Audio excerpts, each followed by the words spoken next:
The Lord be with you. And with your spirit. Let us pray.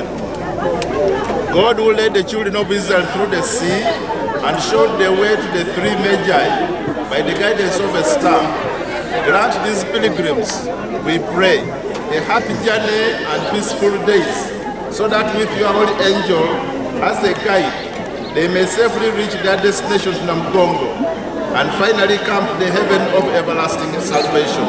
Aid in the heat, shelter in the rain, and cold, a courage in tiredness, a shield in adversity, a staff in insecurity, so that under your guidance,